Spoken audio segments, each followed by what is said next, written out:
By now, you know that there are two important sets of standards and guidelines that are most often referred to when talking about digital accessibility, or accessible content. The WCAG standards are the universal guidelines set forth by the World Wide Web Consortium, which are used for assessing web or online content accessibility all over the world, including here at Hopkins. And the 508 standards, issued under Section 508 of the Rehabilitation Act, extend to more than online content and are mandated for federally sponsored content, but also used by other government and even many non-government bodies. Both sets of standards are written in the same ethos.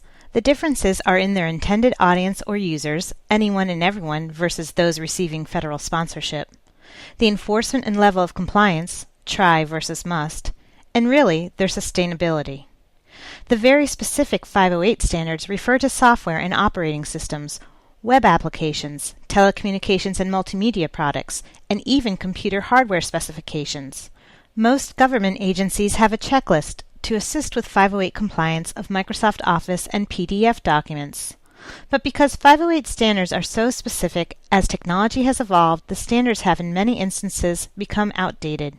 For example, one of the two specific 508 standards is, quote, when software is designed to run on a system that has a keyboard, product functions shall be executable from a keyboard where the function itself or the result of performing a function can be discerned textually, unquote, emphasizing a specific output of text. But the WCAG success criteria focuses on the usability of the keyboard input itself. Quote, make all functionality available from a keyboard, unquote. The output is a whole other matter. An example of an outdated 508 standard is, quote, when bitmap images are used to identify controls, status indicators, or other programmatic elements, the meaning assigned to those images shall be consistent throughout an application's performance, unquote. The more objective WCAG success criteria states, quote, components that have the same functionality within a set of web pages are identified consistently, unquote. There are many more examples where 508 standards referred to specific technologies instead of a more umbrella term. While we are going to be concerned with WCAG success criteria, being familiar with the 508 standards is a good start. There are many resources, checklists really, to encourage the 508 best practices for specific software and document types. If you develop content that falls in line with these standards, you are on the right track toward meeting the WCAG criteria. Here are the standards provided by the Governing Access Board and summarized by Penn State. Text equivalent for non-text elements. Multimedia alternatives, for example, captioning. Do not rely on color alone to convey meaning. Structure documents and pages using style sheets and tags. Alternative text hyperlinks offered to image map links. Tables include row and column headers. No flickering text or animations.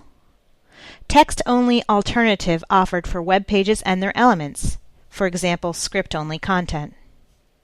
Always provide link to program plugin that may be required to view or experience content.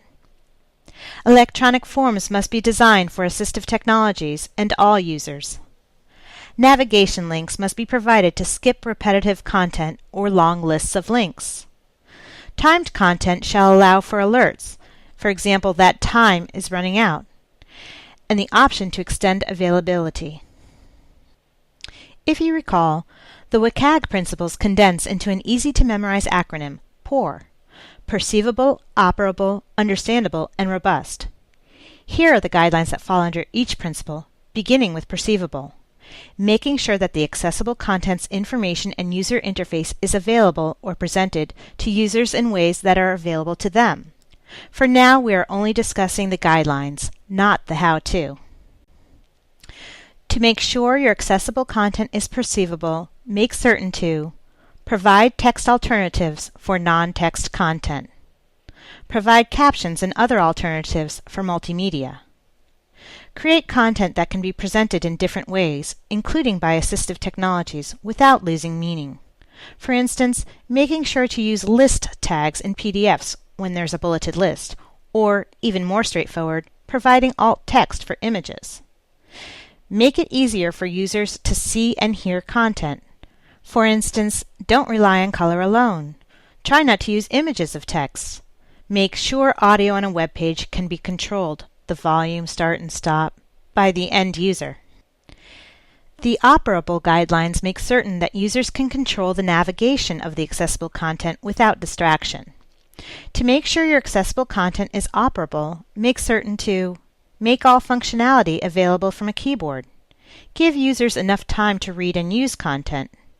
Do not use content that causes seizures. Specifically, try to avoid flashing content. Definitely don't have anything that flashes more than 3 times in 1 second.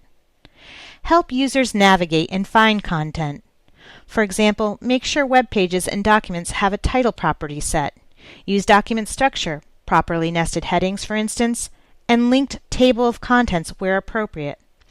Use meaningful hyperlinks where the display text of a link shows its purpose or where a user will navigate to if the link is followed.